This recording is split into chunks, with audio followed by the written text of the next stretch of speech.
इस एपिसोड की स्टार्टिंग में हम देखते हैं बारडॉग को। इस मोड पर बारडॉग अपनी जर्नी पर निकला हुआ है। फिर हम देखते हैं गोकू को, जो इस मोड पर बारडॉग से 20 किलोमीटर दूर है और बारडॉग को वहां तक चल के जाने में थोड़ा सा टाइम तो लगेगा ही। इस मोड पर गोकू सारी चीज़ें चेक करता है और यहाँ पर गोकू बारडॉग के लिए जितनी प्रॉब्लम्स खड़ी होने वाली होती है उन सभी प्रॉब्लम्स को पूरी तरीके से मिटा देता है।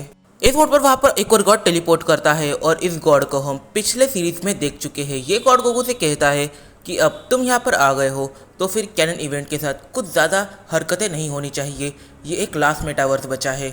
इस मोड पर ये गॉड गोकू से आगे कहता है, देखो तुम्हें यहाँ पर कुछ ज़्यादा चीज़ें नहीं करनी है, तुम्हें बस यहाँ के कैनन इवेंट को बचाना है, बस इतना करो, क्योंकि इस मोड पर तुम इतने ज़्यादा पावरफुल हो कि तुम यहाँ के सुप्रीम गॉड के लेवल पर हो और अभी तक यहाँ का सुप्रीम गॉड अवेक नहीं हुआ है। मतलब कि इस पूरे मेटावर्स में तुमसे ज़्यादा पावरफुल कोई भी नहीं है, तो इस चीज़ का ध्यान रखना और कुछ भी बड़ी प्रॉब्लम्स को क्रिएट मत करना। गोकू को कुछ चीज़ें एक्सप्लेन करने के बाद वो गॉड वहाँ से निकल लेता है। बारडॉग अपनी जर्नी के दौरान गोकू को देखता है, पर वो गोकू को देखकर भी इग्नोर कर देता है क्योंकि वो ये नहीं जानता कि ये उसी का बेटा है। इस मोड पर सुप्रीम गोकू जैसे ही बारडॉग को देखता है वो पूरी तरीके से इमोशनल हो जाता है, बट वो यहाँ पर अपनी इमोशंस को छुपाता है और वो बारडॉग को फॉलो करने लग जाता है। चलो इस वेरिएंट की बैक स्टोरी के बारे में तुम्हें ज़्यादा शॉर्ट में बताता हूँ। जैसा कि इस सीरीज स्टार्ट हुई क्योंकि बारडॉग रिवेंज लेना चाहता था, क्योंकि उसकी वाइफ और उसके बेटे की डेथ हो चुकी है। बारडॉग अपने वाइफ और बेटे को बचा नहीं पाया, पर इस टाइमलाइन के अंदर बारडॉग गिने को तो बचा नहीं पाया, पर हाँ वो गोकू को बचा पाया। और फिर बारडॉग कभी अपनी वैसी जर्नी पर गया ही नहीं क्योंकि वो अपने बच्चों के साथ ही रहने लग गया था। इस गोकू की बैक स्टोरी में जो बारडॉग है वो गिने को नहीं बचा पाया, पर हाँ वो अपने बेटे कैकेरॉट को बचाने में कामयाब हो गया था। पर हाँ इसके बदले में बारडॉग काफ़ी ज़्यादा ब्रूटल हो गया था। जब उसने अपने बच्चे को बचाया तब उसने ये रियलाइज़ करा कि उसने अपने यंग टाइम में कुछ ज़्यादा ही खून खराबा किया है, काफ़ी ज़्यादा दुश्मन बना लिए हैं। इसकी वजह से जो बारडॉग है वो किंग वेजिटा की जो आर्मी है उसे पूरी तरीके से छोड़ देता है। अब उसका ध्यान बैटल पे बिल्कुल भी नहीं रहता, वो सिंपल खेतीबाड़ी करके जीने लग जाता है और वो गोकू को भी बैटल से दूर रखता है। इसकी वजह से कभी बारडॉग एक वॉरियर नहीं बन पाया और वहाँ का कैनन इवेंट पूरी तरीके से मिस हो जाता है। अगर किसी मॉडल का कैनन इवेंट मिस हो जाए तो कुछ ज़्यादा फर्क नहीं पड़ता, अगर किसी लो लेवल गॉड का कैनन इवेंट मिस हो जाए तो फिर इससे एकदम छोटा फर्क पड़ता है, बट वो भी कुछ ज़्यादा बड़ा नहीं है। पर अगर एक एलाइट क्लास एक सुप्रीम गॉड का कैनन इवेंट मिस हो जाए तो फिर ये पूरे के पूरे मेटावर्स को ही यूजलेस बना देता है। और इस मोड पर इस गोकू की पूरी के पूरी मेटावर्सल लाइन ही अब यूजलेस थी, तो फिर सुप्रीम गॉड को इसकी पूरी मेटावर्सल लाइन को इरेज करना पड़ जाता है। पर हाँ इस मोड पर ये गोकू कैसे तो भी करके सर्वाइव कर जाता है और ये सर्वाइव कर जाता है। इसकी वजह से अब ये बाकी मेटावर्सल लाइन्स के ऊपर नज़र रखता है और सिर्फ नज़र ही रखता है। इस मोड पर इसका एक एक मूव मेटावर्सल लाइन्स को इरेज कर सकता है।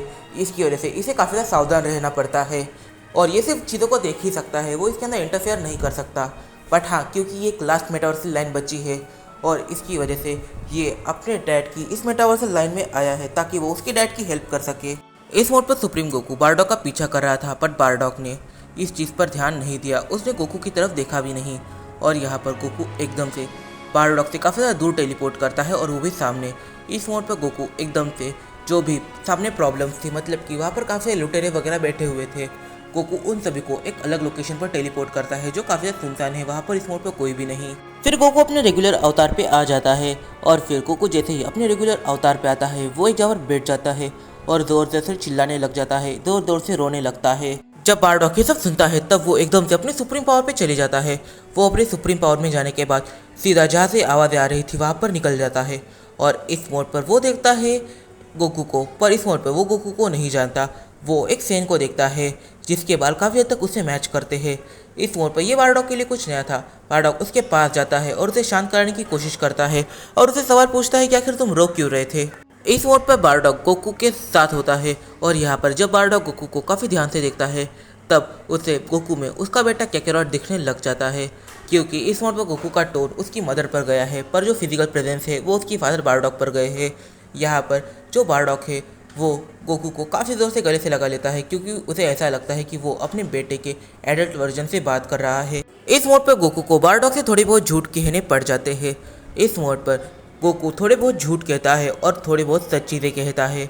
वो सबसे पहले कहता है, मेरा नाम है सन गोकू और मेरी मदर का नाम है गिने।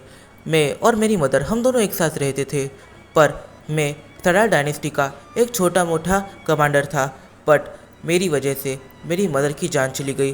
ना जाने सारे एम्परर्स को ऐसा क्या सूझा कि उन्होंने मुझ पर एक काफ़ी ज़्यादा जानलेवा अटैक करवाया। मैं उस अटैक को सर्वाइव करने में कामयाब रहा, पर इससे मेरी मदर की डेथ हो गई। गोकू आगे कहता है कि मैं सारे ही एम्परर्स की जान ले लूँगा, मैं उन्हें तड़पा तड़पा के मारूंगा। अगर मैं उन्हें तड़पा तड़पा के नहीं मार पाया तो कम से कम उन्हें तड़पते तड़पते मरते हुए देखूंगा। इस मोड पर बारडॉग गोकू को उसके डैड का नाम पूछता है। इस मोड पर गोकू अपने डैड के सामने खड़ा है, तो गोकू अपने डैड का नाम झूठ तो नहीं कह सकता। वो इस मोड पर बारडॉग से कहता है, असल में जब मैं जन्म हुआ था तभी मेरे डैड की डेथ हो गई थी और मेरी मॉम ने कभी मुझे उनका नाम नहीं बताया। मेरी मॉम ने मुझे ये कहा था कि मेरे डैड से पूरे के पूरे 14 नेशंस डरते हैं, मतलब कि वो कोई छोटे मोटे कमांडर तो नहीं रहे होंगे और उनके काफ़ी ज़्यादा दुश्मन भी है। अगर ये चीज़ बाहर निकल आए तो हो सकता है मेरी मॉम को और मुझे जान का खतरा होता। इसकी वजह से मेरी मॉम ने कभी मुझे उनका नाम भी नहीं बताया। इस मोड पर गोकू काफ़ी ज़ोर ज़ोर से चिल्लाने लग जाता है कि मैं सारे ही एम्परर्स की जान ले लूँगा। बारडॉग इस मोड पर गोकू से ये सवाल करता है, क्या तुम किंग वेजिटा की भी जान लोगे? इस मोड पर जो गोकू है वो कहता है, नहीं, किंग वेजिटा का मुझसे कोई भी कनेक्शन नहीं आता, पर जो बाकी एम्परर्स है उन्होंने ही मेरी लाइफ को स्पॉइल किया है, तो इनकी सज़ा बस उसे मिलनी चाहिए। इस मोड पर बारडॉग का एक हाथ पीछे है और उसके हाथ में एक काफ़ी डेंजरस सा वेपन है। इस मोड पर अगर गोकू ने कहा होता कि उसे किंग वेजिटा को भी मारना है, तब यहाँ पर जो बारडॉग है वो सबसे पहले गोकू पर अटैक करता। इस मोड पर बारडॉग गोकू की तरफ एक हाथ बढ़ाता है और उससे कहता है, क्या तुम मुझे ज्वाइन करना चाहोगे? इस मोड पर गोकू कहता है, आखिर मैं तुम्हें ज्वाइन कैसे कर सकता हूँ, मैं तो तुम्हें जानता भी नहीं हूँ। इस मोड पर बारडॉग कहता है, तुम मुझ पर विश्वास कर सकते हो, मैं वेजिटा डायनेस्टी का सबसे पावरफुल कमांडर हूँ बारडॉग, और तुम मेरे बारे में ये जान सकते हो कि मैंने ही किंग सडाला और एम्परर लेवाटन इन दोनों की जान ली है। इस मोड पर गोकू जैसे ही बारडॉग से हाथ मिलाता है वैसे ही बारडॉग गोकू के हाथ में एक स्वॉर्ड देता है।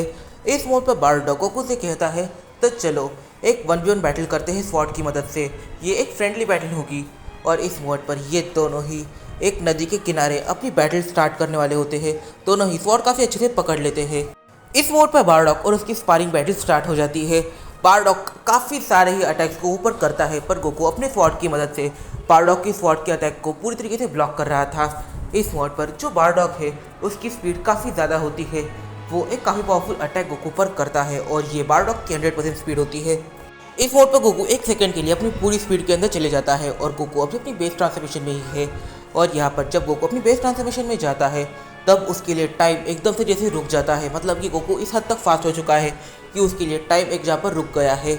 इस मोड पर गोकू अपनी स्वॉर्ड से सबसे पहले बारडॉग की गर्दन पर अटैक करने वाला होता है, पर वो अटैक करता भी है, पर वो अपनी स्वॉर्ड को बारडॉग की गर्दन पर लगने नहीं देता। फिर वो सेकेंड अटैक सीधा बारडॉग के कमर के पास करता है, पर फिर भी वो बारडॉग को स्वॉर्ड लगने नहीं देता और फिर वो बारडॉग के सर पर भी स्वॉर्ड से अटैक करता है, पर ये अटैक वो उसे लगने नहीं देता, वो दूर से ये सब कर रहा था। फिर बारडॉग एकदम से काफ़ी ज़्यादा स्पीड को डाउन करता है और जैसे वो पहले था वैसे ही बनता है। इस मोड पर बारडॉग गोकू पर एकदम से अटैक करता है और ये अटैक थोड़ा बहुत तो मजबूत था। इस मोड पर इस अटैक की वजह से जो गोकू है वो अपने स्वॉर्ड को आगे कर लेता है, जिससे कि ये अटैक उसकी स्वॉर्ड को लगता है और जो गोकू है वो एकदम से नदी में जाकर गिरने लग जाता है।